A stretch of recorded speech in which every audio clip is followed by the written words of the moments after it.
आता माझा शेवटचा पर्याय की विभाग कार्यालय कोल्हापूर इथं मी आमरण उपोषण बी करणार, त्याच्याशिवाय मला आता पर्याय नाही।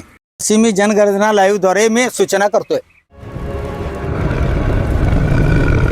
आपल्या बरोबर आहेत हेब्बाळ या गावचे सुभाष हरिसिंग शिलेदार। शिलेदार साहेब हे गडिंग्लज एसटी आगारामधून वाहक म्हणून सेवानिवृत्त झालेले आहेत, पण सेवानिवृत्तीनंतर त्यांना मिळणारे जे लाभ आहेत ते त्यांना मिळाले नाहीत अशी त्यांची तक्रार आहे। जाणून घेऊया तर नेमका हा प्रकार काय आहे ते। मी 5/5/1987 ला माझ्या दाखल्यावरती रुजू झालो। त्याच्यानंतर 2013 त्यांनी मागणी केली की जातीच्या दाखल्याचं व्हेरिफिकेशन मागितलं। त्यावेळी मी सगळं कागदपत्र जोडून खात्याकडे दिलो होतो, पण 31 जुलै 2022 मी रिटायर होण्यापूर्वी 6/7/2022 मला ते पत्र देण्यात आले की अधिसंख्य पदावर तुम्हाला वर्क करण्यात आलेला आहे म्हणून। कारण ती माझा दाखला हा अवैध ठरला म्हणून त्यांनी अधिसंख्य पदावर मला वर्क केलेला आहे। आणि 31 जुलै 2022 मला मी रिटायर झाल्यानंतर सेवानिवृत्तीचा संपूर्ण कार्यक्रम वगैरे त्यांनी डेपोत करून दिला, मला पाठवले आणि त्यासोबत मला एक पत्र दिलं की सेवा तुमची समाप्त करण्यात आलेली आहे म्हणून। आणि त्यानंतर मला फायदे फक्त माझ्या फंडाचे पैसे फक्त तेवढे मिळाले, सिंगल ग्रॅज्युटी, रजा रोकीकरण, मोफत पास वगैरे मला आजपर्यंत काहीही दिलेलं नाही। ही तुमची मुख्य तक्रार? हा, मुख्य तक्रार आहे। त्यानंतर विभाग नियंत्रक व मुंबई सेंट्रल ऑफिस उपमहाव्यवस्थापक यांच्याकडेही तक्रार दिले, सेवाशक्ती संघर्षाच्या वतीने पत्रही दिलेलं आहे, पण त्याचा अजूनपर्यंत पाठपुरावा झालेला नाही। माझं काम अजूनही रेकॉर्ड तिथंच पडलेलं आहे। म्हणजे 2022 पासून 26 म्हणजे अगदी 4 वर्ष झाली। हो, तुमचा हा लढा चालू आहे। त्याचा काय त्रास व्हायला लागलाय? काही नाही, पेमेंट माझं 30-32 लाख रुपये अडकलेत आणि माझं आर्थिक सगळं घराचं बांधकाम थांबलेलं आहे आणि बाकीचं मुलाचं लग्न थांबलेलं आहे आणि बाकी सगळे आर्थिक अडचणी आहेत, त्यामुळे मी काही करू शकत नाही। अटॅकाला बायपास सर्जरी झाली माझी कधी? पाठीमागच्या 21 तारखेला। म्हणजे ह्या टेन्शनमुळे तुम्हाला हो, attack आला? टेन्शनमुळे अटॅक आला। तुम्ही ज्यावेळेला रिटायर झाला त्यावेळेला तुमच्या बरोबर अजून किती लोक होते? 10-15 असतील कोल्हापूर डिव्हिजन मध्ये। त्यांना पण ते सेवानिवृत्तीचे फायदे सगळे मिळालेले आहेत, मिळाले, पण मला जाणून बुजून ते दिले गेलेले नाही। विमुक्त जाती अ मध्ये मी मोडतो, अनुसूचित जाती जमातीसाठी तो फायदा आहे आणि अधिसंख्य पदावर वर केले। तुम्हाला तर आम्ही अधिसंख्य पदावर वर केलोय, पण तुमची जात त्या ह्याच्यात मोडत नाही म्हणून मला वगळलेलं आहे। मग तसंच अजून कोणाला त्या जातीमध्ये असलेल्यांना मिळालेत काय फायदे? मिळालेत फायदे, कोल्हापूर डिव्हिजन मध्ये आहेत मिळालेले। तुम्ही याची दाद कुणाकडे मागितली? विभाग नियंत्रकाकडे मागितली, व्यवस्थापक कुशेकर साहेबांच्याकडे दाद मागितलेली आहे। विधी अधिकारी वर्ग 1 त्यांच्याकडे तक्रार दिली होती, त्यांचं मला पत्र 3 वेळा पत्र आलेलं आहे, तुम्हाला लाभ देता येणार नाहीत म्हणून। आमदारांच्याकडे पत्र दिलं होतं, पण तिथं काय ते पेंडिंगच पडलेलं आहे। आता आम्ही ते ह्यांच्याकडे जिल्हा परिषद सदस्य आहेत त्यांच्याकडे द्यायचं असं मी म्हणतोय। साहेब, आता तुम्ही जे म्हणताय की तुम्हाला जाणून बुजून केलं गेलेलं आहे, तुमच्याकडे काय म्हणजे पुरावे वगैरे आहेत, असे काही GR आहेत काय?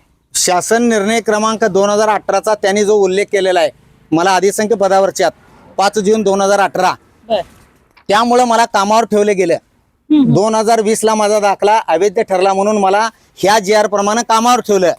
14 डिसेंबर 2022 तिथं असं म्हटलेलं आहे की अन्य कोणत्याही मागास वर्गाचे जात वैधता प्रमाणपत्र सादर केलेले अधिकारी किंवा कर्मचारी यांना सेवानिवृत्तीचे फायदे सगळे देण्यात यावेत असं ह्याच्याप्रमाणे मी हे होतो। हा 22चा GR आहे, त्याप्रमाणे हा जोडून देखील मी दिलेला आहे। याचाही विचार त्यांनी अधिकाऱ्यांनी वरच्या केलेला नाही।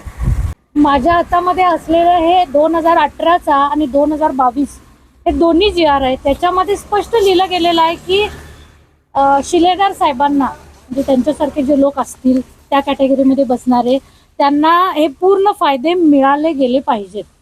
मग तरी हे शासनानं यांच्याबद्दल डोळेझाक का केली, हाच प्रश्न आता संपूर्ण गडिंग्लज आगाराला पडलेला आहे। सेवानिवृत्त मी 31/7/2008 झालो, वरती सेवानिवृत्त असं मला देण्यात आलेलं आहे आणि क्रमांक 8 नंबर सुभाष हरिसिंग शिलेदार 13/4/85 गडिंग्लज आगार यांची विमुक्त जाती अ जात प्रवर्गामध्ये जात प्रमाणपत्र अवैध ठरल्याने कर्मचारी वर्ग खाते परिपत्रक क्रमांक 30/2018 5/7/18 मधील सूचनानुसार श्री शिलेदार यांना अधिसंख्य पदामध्ये वर्ग करण्यात आलेले आहे। शासन निर्णय BCC 2018 प्रमाणे स्थापन करण्यात आलेल्या मंत्रिमंडळ उपसमितीच्या अंतिम निर्णयाच्या अधीन राहून श्री शिलेदार वाहक यांची 31/7/22 मध्यान्होत्तर पासून सेवा समाप्त करण्यात येत आहे असा उल्लेख केलेला आहे. समाप्त. हा, त्यामुळं मला ह्याचे फायदे देण्यात आलेले नाहीत. यांनी टाळाटाळ करत आहेत. साहेब, एकाच पत्रामध्ये तुम्हाला सेवा निवृत्त म्हणतायत आणि त्याच्या खाली लगेच दुसऱ्या ओळीला सेवा समाप्त समाप्त म्हणतायत. म्हणतात. आता तुम्हीच पत्र वाचलेलं आहे, त्यामुळे हे सेवानिवृत्त आणि खालच्या बाजूला सेवा समाप्त असं आलेलं आहे. हे तुम्हाला शंकास्पद वाटते की नाही सांगा. या पत्रामध्ये जर बघितलं तर वरच्या ओळीमध्ये यांची सेवानिवृत्ती असं सांगितलेलं आहे आणि लगेच खालच्याच ओळीला सेवा समाप्ती म्हटलेलं आहे. हा नेमका काय प्रकार आहे? खरोखर शंकास्पद वाटते. या संदर्भातच शिलेदार साहेबांच्या तब्येतीची विचारपूस करण्यासाठी आणि त्यांना न्याय मिळवून देण्यासाठी मुंबईवरून सकपाळ साहेब आलेले आहेत. साहेब नमस्ते. नमस्कार. सगळ्यात अगोदर जनगर्जना लाईव्हच्या माध्यमातून तुम्ही स्वतःची ओळख सांगा. इतर लोकांना सुद्धा जे अन्यायग्रस्त आहेत त्यांच्यासारखे त्यांना सुद्धा तुमच्याकडून मदत मिळेल. केंद्रीय सेवाशक्ती संघर्ष एसटी कर्मचारी संघाचा केंद्रीय कार्याध्यक्ष आहे आणि लोकांना न्याय मिळवून देण्यासाठी आमची संघटना काम करते. असं असताना शिलेदार साहेबांना एसटीच्या इतिहासातलं पहिलंच उदाहरण आहे की ज्यांना सेवानिवृत्तीचे लाभ मिळाले नाहीत. त्यांना प्रॉव्हिडंट फंड सिंगल मिळाला, डबल मिळायला पाहिजे होता. ग्रॅज्युटी देण्यात आलेली नाही, त्यांच्या शिल्लक रजेचा पगार दिलेला नाही, त्यांचा पास दिलेला नाही आणि आर्थिक फायदे त्यांना डावलले ते सुमारे 30-32 लाखाच्या आसपासचे फायदे आहेत. एस टीच्या इतिहासामध्ये यापूर्वी शिलेदार वगळता कोणालाही असे फायदे डावललेले नाहीत. वास्तविक पाहता त्या कॅटेगरीमध्ये जर तो कर्मचारी बसेल नसेल तर खुल्या वर्गामध्ये प्रवर्गामध्ये अर्ज करून खुल्या वर्गामध्ये नोकरी करून त्यांना ते सेवानिवृत्ती सगळे फायदे दिलेले आहेत. त्याचप्रमाणे जर ते त्या कॅटेगरीमध्ये त्यांच्या बसत नव्हते तर खुल्या प्रवर्गात वर्ग करून त्यांना ते फायदे द्यायला पाहिजे होते. आहे शासन निर्णय 18 झालेला आहे. ते एसटीत नोकरीला लागले 1987ला. त्यांची सेवा 35 वर्ष 3 महिने झालेला आहे. तो JR त्यांना लागू होत नाही. 18 सालच्या JRचा अर्थ लावून सेवानिवृत्तीच्या दिवशी त्यांची सेवा समाप्त करण्यात आलेला आहे. हे प्रशासनाचं षडयंत्र आहे आणि विभागाच्या पातळीपासून मध्यवर्ती कार्यालयापर्यंत सर्व अधिकाऱ्यांनी त्याच्यावर अन्याय केलेला आहे आणि म्हणून त्यांनी उपोषणाला बसायला पाहिजे. आम्ही संघटनेच्या पातळीवर सुद्धा हे प्रश्न मांडले. माधव कुशेकर व्यवस्थापकीय संचालक यांच्याकडे मांडले तरीसुद्धा त्यांना नाही मिळालं नाही. गेली 1.5 वर्ष आम्ही त्यांना ते प्रॉव्हिडंट फंड, ग्रॅज्युटी, सेवानिवृत्तीचे लाभ मिळावेत म्हणून आम्ही पाठपुरावा करतोय, परंतु अद्याप त्याला यश आलेलं नाही. आणि हे सगळं शासनाचं आणि मध्यवर्ती कार्यालयाच्या अधिकाऱ्यांचं षडयंत्र आहे आणि त्याच्यामध्ये मुख्य साथी विभाग नियंत्रक कोल्हापूर यांनी घातलेले आहे आणि याला विभाग नियंत्रक कोल्हापूर हे सुद्धा जबाबदार आहेत. सुभाष शिलेदार हे 31 जुलै 2022ला रिटायर झालेले आहेत आणि त्यावेळेला असणारे विभाग नियंत्रक हे जबाबदार आहेतच आहेत. परंतु त्यानंतर आलेल्या आमच्या पाठपुराव्यामुळे प्रत्येक विभाग नियंत्रकाला ही गोष्ट माहिती आहे.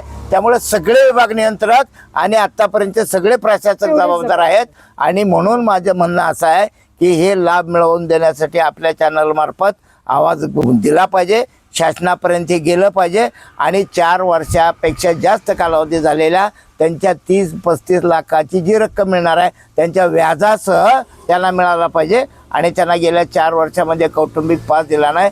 त्या पासाची सुद्धा भरपाई दिलेल्या झाली. पै ना पैची भरपाई शिलेदारांना मिळाल्या पाहिजे असं माझं स्पष्ट मत आहे. शिलेदार वाहक हे सेवानिवृत्त होऊन 4 वर्ष झाली. आज रोजी त्यांचं वय 62 वर्ष आहे. त्यांना अटॅक आला, ते आजारी पडले, ॲडमिट होते आणि हे मला समजल्याच्यानंतर मुंबईपासून इथपर्यंत आज 29 जुलैपासून महाराष्ट्राच्या दौऱ्यावर असताना घरी न जाता शिलेदार यांच्याकडं मी त्यांना भेटायला बघायला आलो. परंतु इथल्या स्थानिक प्रशासनानं, आगारातल्या लोकांनी किंवा इथल्या लोकांनी त्यांची विचारपूस सुद्धा केली नाही. ही दुर्दैवाची गोष्ट आहे. त्या अडचणीत, आर्थिक अडचणीत असलेल्या माणसाला, अटॅक येऊन गेलेल्या माणसाला भेटण्यासाठी प्रशासनाची जबाबदारी होती. इथल्या आगार प्रशासनाची जबाबदारी होती, जिल्ह्याच्या प्रशासनाची जबाबदारी होती, परंतु कोणीही त्यांना भेटायला आलेलं नाही. वास्तविक पाहता सेवानिवृत्त झालेल्या कर्मचाऱ्याला ST प्रशासनानं वाऱ्यावर सोडणं योग्य नाही आहे. त्यानं दीर्घ सेवा करून या ST महामंडळाची इथपर्यंत आणलेली वाटचाल 78 वर्ष केलेली आहे. त्याची सुद्धा दखल ST प्रशासनाने घ्यायला पाहिजे. शिलेदार साहेब हे आता सगळ्या आमदार, खासदार, मंत्री, पदाधिकारी या सगळ्यांकडे जाऊन कंटाळलेले आहेत. गेल्याच महिन्यामध्ये त्यांना अटॅक सुद्धा आलेला आहे. त्यामुळे मरणाच्या दारातून ते परत आलेले आहेत. त्यामुळे हा कंटाळलेला माणूस आता सहकुटुंब विभागीय कार्यालय कोल्हापूर यांच्या दारामध्ये जाऊन आमरण उपोषण करण्याच्या तयारीमध्ये दिसत आहे. महिन्याभरात तरी त्यांच्या या उपोषणाच्या सूचनेची दाद घेत त्यांना न्याय मिळतो की नाही हेच पाहणं आता यापुढे उत्सुक्याचं ठरणार. जनगर्जना लाईव्हसाठी कॅमेरामन जय्यद सय्यदसह लता पालकर, गणित.